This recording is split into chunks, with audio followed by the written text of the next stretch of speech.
You are already behind. Most people reading this right now will never change. That is not a prediction. That is a verdict. There is something happening inside the human mind, something that has been studied, mapped, and confirmed across decades of research into the lives of the wealthiest, most powerful individuals who ever walked this earth. Something that separates those who build empires from those who die with their potential still locked inside their chest, like a fist that never opened. And here is the brutal truth. The majority of people will go to their graves without ever understanding what that thing is. They will work hard, they will be decent, they will love their families, and they will still fail. Not because the world was cruel, not because the economy was unfair, but because they never learned to speak the language that the mind actually obeys. There is a word for what that thing is, but I will get to it later. Right now, picture a man or a woman. It does not matter which, sitting at a kitchen table on a Tuesday evening. The overhead light is a little too yellow. The air smells faintly of dinner already going cold. There is a stack of bills near the edge of the table. Not a dramatic pile, just 3 or 4 envelopes, the kind that come in window sleeves with numbers printed in dark ink. The shoulders of this person are slightly forward, caved inward. The posture of someone who has been carrying something invisible for so long they have forgotten it is there. They are not a bad person. They are not lazy. They have, in fact, been working extraordinarily hard, harder than most people they know. And yet, here they are, at this table, under this light, with this smell in the air, doing the arithmetic again. The same arithmetic they did last month, and the month before that, and the month before that. This is the picture Napoleon Hill saw 10,000 times over decades of interviewing the wealthiest human beings of his era. This is the picture that drove him. Not pity. He felt no pity for this person, because pity is the currency of the mediocre mind. What he felt was something sharper. He felt the outrage of wasted potential, because he knew, with the certainty of a man who had sat across from Andrew Carnegie and Henry Ford and Thomas Edison, that the person at that kitchen table was not failing because of the bills. They were failing because of the words they used, the words they heard, the words they allowed to repeat inside their own skull, hour after hour, day after day, until those words became the architecture of their reality. If this resonates with you even slightly, even uncomfortably, then the next several minutes of your attention may be the most valuable investment you make this decade. Not this year. This decade, because what is discussed here is not motivational noise. It is not empty cheerleading. It is the distilled mechanics of a science, the science of the mind in the service of wealth, influence, and legacy, a science that Hill spent over 20 years assembling through direct contact with more than 500 self-made millionaires. And if you find yourself thinking, yes, but I already know about mindset, then you are exactly the person who needs to hear this most. Because knowing about something and being physiologically rewired by it are two completely different experiences. The person at that kitchen table knew about budgeting. Knowing did not save them. Now, before we go further, if you have not yet joined this community, do it now. Not because it is a polite suggestion, but because the conversation that continues beyond this video. The questions, the exchanges, the real-time application of these principles in the lives of people who are actively building wealth. That conversation is where theory becomes transformation. The richest investment you can make today is not in a stock. It is in a community of minds aligned with your ambition. Drop a comment below right now and tell us, what is the one belief about money that you were raised with that you now suspect is holding you back? Write it out. Name it. Because naming it is the first act of dominance over it. Subscribe, be here. Because what follows is not a single lesson. It is a system. Now, let us talk about what is actually at stake. Most people approach the idea of wealth as if it were a reward for effort. Work hard enough, long enough, and eventually the numbers go up. This is the mythology of the mediocre, and it is actively destroying lives. Not figuratively. Literally destroying them. One quiet Tuesday evening at a time. One unpaid bill at a time. One silent argument between partners who both feel the pressure but cannot name its source. One child who grows up watching their parent shrink and who learns deep in the nonverbal architecture of their nervous system that this is what adults do. They shrink, they endure, they make do. Do you understand what that means for that child?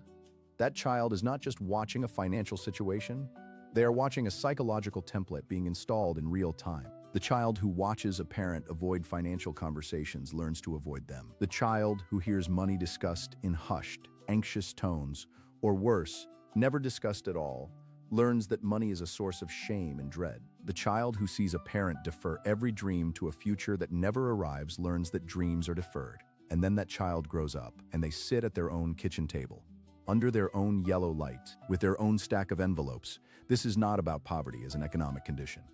This is about poverty as a transmitted psychological virus. And the terrifying part, the part that kept Napoleon Hill awake in his most reflective years, is that this virus does not travel through blood. It travels through language, through the specific, repeating, emotionally charged phrases that a household uses to talk about money, about ambition, about what is possible and what is not. And if you are watching this right now and you have children, or if you plan to have children, or if you have a partner whose financial future is bound to yours, then what I am about to say should land in your chest like a stone dropped in still water. You are either transmitting a legacy of abundance or a legacy of limitation. Right now, today, with every word you speak about money in your home, with every facial expression you make when an invoice arrives, with every sentence that begins with "we cannot afford," you are programming the next generation. And the generation after that. The question is not whether you are doing it. You are doing it. The question is whether you are doing it consciously, with intention, with the knowledge of what language actually does to the subconscious mind, or whether you're doing it by default, by inheritance, by the same accident of repetition that formed the limitations inside you. Because here is what Napoleon Hill understood before modern neuroscience had the vocabulary to confirm it. The subconscious mind does not evaluate, it does not debate, it does not apply critical thinking to the information it receives. It accepts, it records, it executes, it takes whatever is fed to it, with emotional intensity and sufficient repetition, and it treats that input as a command, as a blueprint, as the definition of reality. And then it bends your behavior, your perception, your choices, and your words to match that blueprint without your conscious awareness, without your permission, and without mercy. This is not metaphysics, this is mechanism. And if the mechanism has been loaded with the language of scarcity, with phrases like "money does not grow on trees," or "rich people are greedy," or "who do you think you are?" then the mechanism will execute those commands with perfect efficiency. It will make you hesitate before an opportunity. It will make you self-sabotage at the exact moment success becomes possible. It will make you speak in ways that close doors rather than open them, that diminish your perceived value rather than amplify it, that signal lack rather than abundance.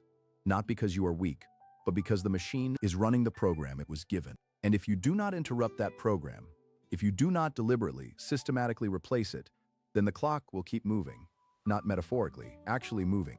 The weeks that have already passed since you first recognized this pattern in yourself, those weeks are gone. You do not get them back. The version of your life that was possible 5 years ago, if you had known this, is no longer available.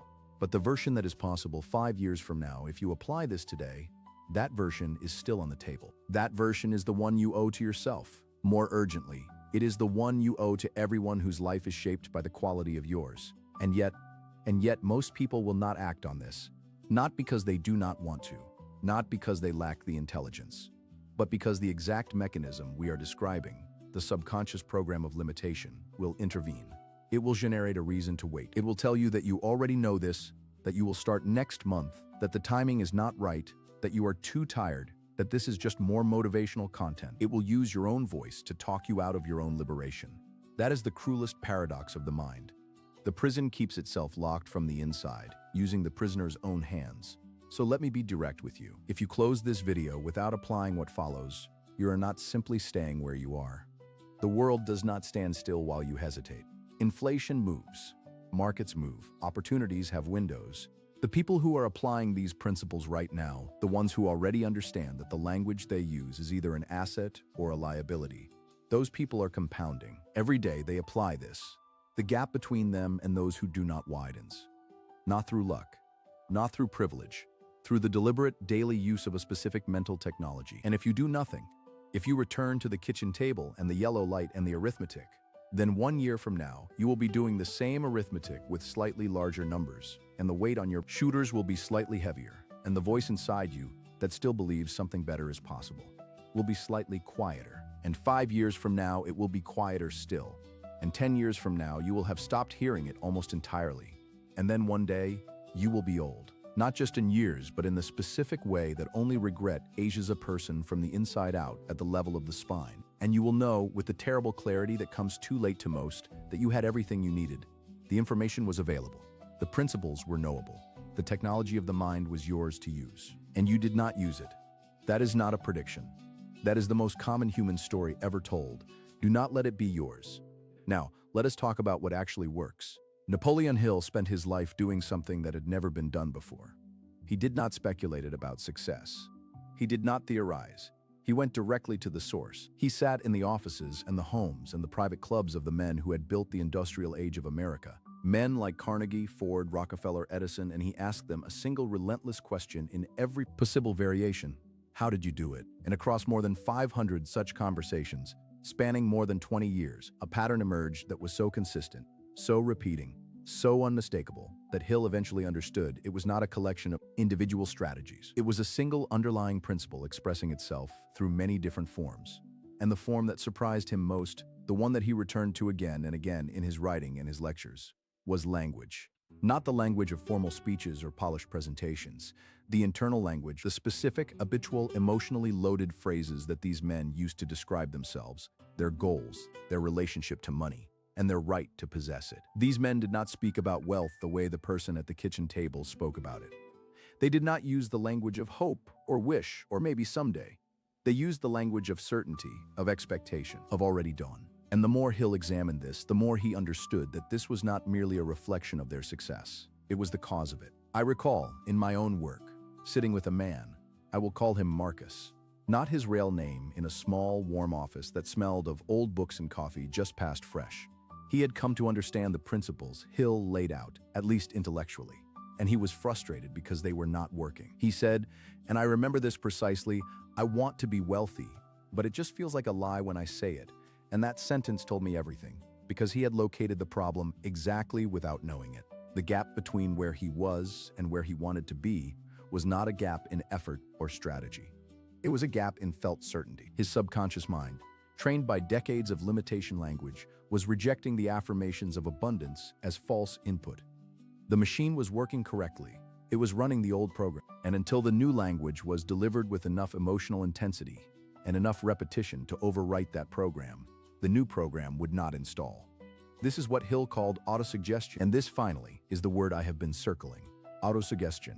The systematic, deliberate, emotionally charged repetition of specific language directed at the subconscious mind with the explicit purpose of reprogramming its operating instructions. Not positive thinking in the vague, passive, wishful sense that popular culture has reduced it to.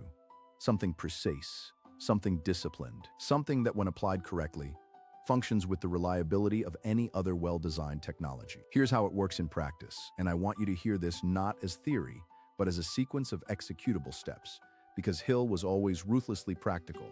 The first element is the definite chief aim. Hill was insistent on this to the point of severity. A vague desire for more money is not a chief aim, it is noise. The subconscious mind cannot execute against noise. It requires a specific target, a precise number, a clear deadline, a defined purpose. And not just any purpose, a purpose that is emotionally charged, that is connected to something that actually matters to you at the level of your good, not your intellect. Because the subconscious responds to emotion the way a compass responds to magnetic north. It orients toward the thing that carries the strongest emotional signal. So the first act of taking control of your language is to get violently specific. Not I want to be financially free. That phrase means nothing to the subconscious. It has no shape, no weight, no smell, no temperature. It is an abstraction, and the subconscious does not process abstractions. It processes images, sounds, sensations, and emotions. Write down a number, a specific number, not a round number chosen because it sounds reasonable. The number that, if it existed in your account, would cause a physical sensation in your chest. The number that makes you slightly nervous to even write because it feels too large, too audacious, too much. That nervousness is important. It means the target is real enough to activate your emotional system. It means the subconscious has registered it as significant. Then write down what you will give in return for that number. This is the part most people skip, and it is the part that makes the difference between autosuggestion and fantasy. The subconscious, like the universe Hill believed in, operates on exchange. Every statement of intention must be paired with a statement of contribution. What specific service, product, skill, or value will you provide in exchange for this wealth? Be precise. Be honest and be ambitious. Then write down the date by which you intend to have it. Not hope to have it. Intend to have it. The language matters. The word intend carries a different neurological weight than the word hope. Hope is passive. Intend is directional. It implies a pre-committed course of action. It signals to the subconscious that the decision has already been made. Now write a clear, concise, present tense statement combining all three elements. Not in the future tense. In the present tense. Not I will have, but I have. Not I am working toward, but I am. The subconscious does not understand future tense. It only knows now. Feed it a present tense command and it will begin, immediately, to organize your perception and behavior around making that command true. And then, and this is the step that separates the people who transform from the people who merely understand, read that statement aloud. Twice a day, morning and night, with physical posture erect, shoulders back, voice at full volume if possible, or at minimum at a whisper with full emotional commitment. Because the body is not separate from the mind in this process. The posture of certainty activates the neurology of certainty. The sound of your own voice speaking words of abundance, heard by your own ears, received by your own auditory cortex, processed through your own subconscious, has a cumulative, compounding effect that silent reading does not. See, this sounds simple, almost embarrassingly simple. Good. The most powerful technologies tend to the problem is not that this is difficult. The problem is that the same subconscious program that needs to be replaced will generate resistance to replacing it. It will tell you this is silly. It will tell you that you feel foolish talking to yourself. It will tell you that nothing is happening. That is not a sign that the process is not working. That is a sign that the old program is defending itself. It is a sign that you are close enough to the wall to feel its pressure. Push through it. Now there is a second element, one that Hill considered so critical that he devoted an entire chapter to it and returned to it in virtually every book he wrote. The mastermind. Here's what he observed. Not a single one of the 500 men he interviewed had achieved significant wealth in isolation. Every one of them, without exception, had formed at some point a close alliance with at least one other mind, usually several, that was harmoniously aligned with their purpose. And Hill noticed something extraordinary about these alliances. They did not merely produce better strategies through collaboration. They produced a third entity, a combined intelligence that was qualitatively different from and superior to any of the individual minds involved, as if two flames brought close enough together did not merely double the light but created something new. He called this the mastermind principle. And the key word in that principle is harmonious. Not just any group of people, not a committee, not a networking event, a small, deliberately chosen group of individuals who share a common purpose, who hold each other to the highest standard of commitment, and who bring into the alliance complementary strengths, knowledge, and perspective. The language that circulates inside a mastermind group is unlike any other language most people ever encounter. Because when several minds aligned in purposeful ambition speak together about what is possible, about what they are building, about what they intend to achieve, the language itself becomes a kind of amplifier. Each person's certainty reinforces the others. Each person's vision expands under the pressure of others who are equally visionary. The collective emotional temperature of the group rises, and in that elevated emotional state, the subconscious of each member is wide open, receptive, and being programmed simultaneously by the most powerful possible input. The vivid, specific, emotionally intense language. People who actually believe they will succeed. Look at every major fortune built in the last 150 years, and you will find this pattern. Carnegie had his inner circle. Ford had his team of specialists whom he trusted absolutely. Edison had his laboratory alliance. Jobs had Wozniak, then a rotating inner council of visionaries. Buffett has Munger. The names change. The principle does not who is in your mastermind, not who do you know, not who is friendly to you. Who specifically do you meet with regularly, with stated purpose, with mutual accountability, to speak the language of abundance and ambition at the highest possible frequency? If the answer is no one, then you are attempting to build a fortune using only the resources of a single mind operating in isolation, very likely surrounded by voices that reinforce the very limitations you're trying to overcome. And that is not a minor disadvantage. It is a structural one. It is like trying to build a skyscraper with hand tools because you have never seen a crane. Find your people, or build your group. Start with one other person who is serious, truly serious. Not enthusiastic in a vague motivational poster sense, but someone who gets up early with a plan, who reads, who builds, who is willing to be uncomfortable in the service of growth. Add a second person, meet weekly, speak specifically, hold each other to specificity. Do not allow vague language in the group. Do not allow the language of limitation. Do not allow phrases like I hope or I wish or maybe someday. Replace them every time with I intend, I am creating, I expect. The language of the group will become the language of your subconscious, and the language of your subconscious will become the architecture of your life. Now let us go deeper. Because there is a third element that Hill identified as perhaps the most underestimated force in the psychology of persuasive language, and it is one that most people completely misunderstand. It is the role of burning desire. Not interest, not preference, not ambition in the mild socially acceptable sense. Burning desire, the kind that wakes you at 5 in the morning, not because an alarm sounded, but because your mind is already working, already building, already reaching. The kind that makes the ordinary discomforts of the path, the rejection, the setback, the long and glamorous middle of any worthwhile endeavor, feel not like obstacles, but like evidence that something real is happening. Hill was precise about this. He said, and I want you to hear the exact structure of this. Wishing will not bring riches, but desiring riches with a state of mind that becomes an obsession, then planning definite ways and means to acquire riches, and backing those plans with persistence which does not recognize failure, will bring riches. Notice what he is describing. He is describing a psychological state, not a strategy, not a tactic, a state of mind. And he is saying that the state precedes the strategy, that the emotional temperature of desire must reach a certain threshold before the strategic mind begins to operate at full power. Below that threshold, the plans are half-hearted. The language is tentative, the subconscious is not fully engaged, and the results are mediocre. Above that threshold, everything changes. The language changes first. When a person has a genuine burning desire for something, they do not say, I would like to achieve this eventually. They say, I will have this. Full stop. Period. No hedge, no qualifier, no apology. The certainty in the language is not performed. It is authentic. It is the natural expression of a mind that has committed so completely to an outcome that the question of whether is no longer on the table, only the question of how. And here's the paradox that Hill returned to repeatedly, one that still stuns people when they fully grasp it. The language of certainty, spoken before the evidence of certainty exists, is not dishonesty. It is not delusion. It is the mechanism by which the evidence is created. You speak the language of abundance before you have the abundance.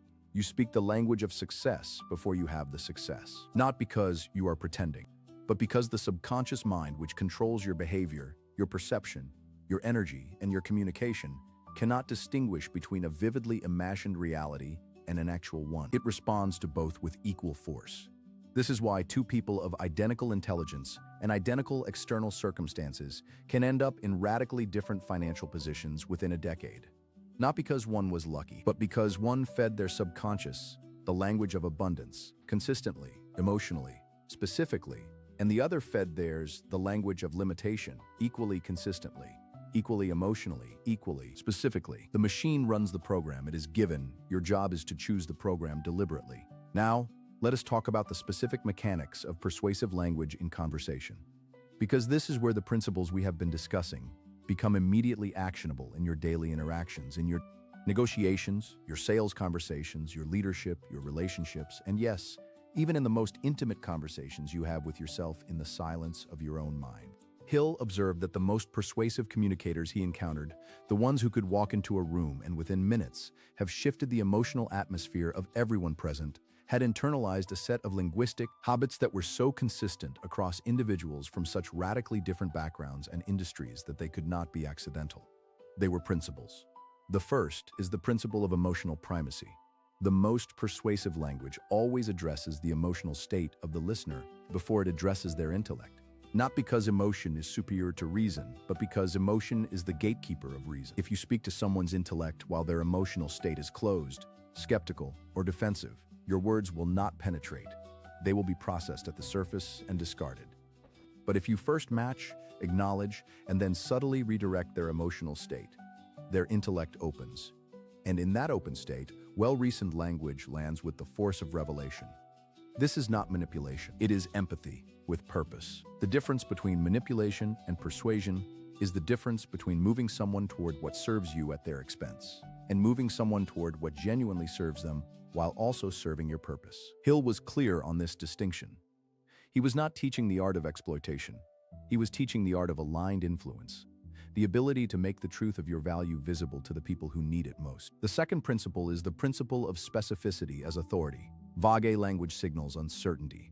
Uncertainty signals risk, and human beings at the level of their ancient pre-rational neurology avoid risk. When you speak in abstractions, when you say something like, I can help you grow your business, The subconscious of your listener registers the vagueness and assigns it to the category of unverified. But when you say, in the last 18 months, working with clients in your industry, we consistently achieved between 30 and 50% increases in conversion rate within the first 90 days. Now, the subconscious has something concreted to process. It has numbers. It has a time frame. It has a comparison class. It has texture. And texture triggers trust. This is why the most effective salespeople, the most compelling leaders, the most persuasive negotiators are not the most eloquent. They are the most specific. They have trained themselves to replace every abstraction with a concreted image, every vague claim with a precise one, every could with a specific did. And this is a trainable skill. It requires nothing more than the habit of asking yourself, every time you're about to speak, is there a more specific version of what I'm about to say? In almost every case, there is. And in almost every case, the more specific version is more persuasive, more credible, and more memorable. The third principle is what Hill called the definiteness of purpose in language, and it applies directly to how you communicate your ambitions, your plans, and your expectations to others. People follow certainty, not arrogance. Certainty. These are different. Arrogance dismisses other perspectives. Certainty includes them while remaining unmoved in its direction. When you speak about what you're building, about where you're going, about what you intend to create, speak with the tone of someone who has already seen the destination and is simply describing the route, not someone who hopes the destination exists. The fourth principle is the principle of reciprocal language. Hill noticed that the wealthiest men in his study were almost universally extraordinarily generous with their praise, their acknowledgement, and their genuine interest in the people around them. Not as a tactic, not as a calculated strategy for social manipulation, but as a natural expression of a mindset that understood value as something created in relationship, not in isolation. When you speak to people as if they are already the most capable, most insightful version of themselves, something extraordinary happens. They begin to become that version in your presence. They rise to the language, and then they associate that rising feeling with you, and they want to be around you, and they want to work with you, and they want to invest in what you're building. This is not a trick. It is the recognition of a profound psychological truth. Language does not merely describe reality, it creates it. The fifth principle is one that Hill considered so important, he placed it at the very foundation of his entire philosophy, and it is also the one most people resist most fiercely, because it requires a form of courage that most never develop. It is the principle of speaking the truth of your vision before the evidence supports it, not lying. Not fabricating credentials you do not have. Speaking the truth of what you intend, what you see, what you're building, with the same confidence and emotional commitment that someone with a completed track record would use. Because the track record is created by the language, not the other way around. The person who waits until they have proof before they speak with certainty will never have the certainty that creates the proof. That is the paradox. That is the loop. And breaking out of it requires the willingness to speak first, to act on the language before the language is verified, to treat your vision as a present truth rather than a future hope. Quiero decir, this is not comfortable. It is not meant to be. Growth is not comfortable. The edge of your current identity is always uncomfortable. But that discomfort is not a warning sign. It is a milepost. It tells you that you are at the exact boundary where your life can expand, where the old program is being overwritten, where the language of limitation is being replaced by the language of abundance. And what happens over time when you apply these 5 principles consistently? What happens when you define your chief aim with surgical precision? When you build your mastermind with intentional care? When you cultivate burning desire at the level of obsession rather than preference? When you speak with emotional primacy and specificity and definiteness and generosity and courageous certainty, something that the person at the kitchen table under the yellow light cannot currently imagine happens. The conversations in your life change. The people who come into your orbit change. The opportunities that become visible to you change. Not because the world has changed, but because your perception has changed. And perception is selection. You see what you're primed to see. You hear what you're trained to hear. You speak in ways that open the specific doors that the specific words you use are designed to open. And the subconscious mind, which was once running a program of scarcity, is now running a program of abundance. And it is doing what it always does. It is executing with perfect efficiency, bending your behavior, your energy, your choices, and your language toward the blueprint it has been given, the blueprint you chose, deliberately, consciously, with the full authority of a person who understands that the mind is not a passive receiver of circumstance. It is an active creator of it. Now, I want you to do something right now. Not after the video, not tomorrow. Right now, think of one sentence that you repeat to yourself about money, about your capacity, about your future that contains the language of limitation. One sentence. Find it. Feel how familiar it is, how worn smooth with repetition, how automatic. Feel the slightly cool, slightly dull sensation of it, like a room that has not had its windows opened in years. Now replace it right now. Construct a specific, present tense, emotionally charged sentence that describes the exact opposite reality. Write it. Say it aloud. Say it again. Notice the resistance. Notice the slight absurdity your rational mind applies to it.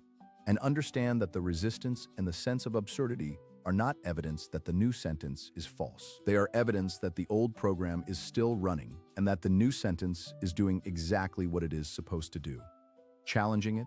Do this twice a day, every day, for 30 days, and pay attention to what shifts in your language, in your conversations, in the opportunities that begin to present themselves, in the way other people respond to you, in the level of certainty you feel when you speak about what you are building. Because Napoleon Hill did not discover the psychology of persuasive language in a library.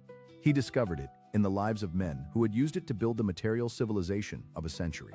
Men who had come from nothing, from poverty, from broken families, from failed businesses, from public humiliation, and who had, through the application of these exact principles, transformed not just their circumstances, but their entire inner architecture, who had reprogrammed the machine, who had replaced the language of limitation with the language of abundance so completely and so thoroughly that the old program became unrecognizable to them, like a coat they had worn for years that they could no longer imagine putting back on. That transformation is available to you. It is not reserved for the gifted. It is not the exclusive province of the privileged. It is a technology, and like any technology, it works for anyone who learns to use it correctly and applies it consistently. But it does not work for the person who understands it and does nothing. It does not work for the person who finds it compelling in the moment of hearing it and then returns, unchanged, to the same language, the same conversations, the same subconscious program, the same kitchen table. The gap between understanding and application is where potential goes to die. And it does not die dramatically, it dies quietly. One hesitation at a time, one deferred decision at a time, 1 year at a time, until the person who once felt something stir inside them when they heard these words becomes the person who shakes their head with the rueful half smile of someone who knows they let something important pass. Do not be that person. You came here today for a reason. The fact that you are still here, that you have stayed through all of this, is not an accident. The subconscious mind that has been running your life until now is already receiving new input. The language you have heard in the last hour is already in your system. The question is whether you will reinforce it or let it fade. Reinforce it. Apply it. Speak it. Build your mastermind. Define your chief aim with ferocious specificity. Cultivate your desire past the point of comfort and into the territory of obsession. And speak every single day with the certainty of someone who knows that the language of abundance is not a description of where they are. It is the architecture of where they are going. And one day, perhaps sooner than you currently believe possible, you will sit at a different table. In a different light, the air will smell different, your shoulders will be different, and you will speak about money, about your life, about what is possible in a way that is so completely unlike the language of the person you were, that you will understand for the first time what Napoleon Hill meant when he said, "Whatever the mind of man can conceive and believe, it can achieve," not because it is a beautiful sentiment, but because it is a precisely operational description of exactly how the human mind works and what becomes possible when you choose to work with it rather than against it. This is the science of the spoken mind, and it has been waiting for you all along.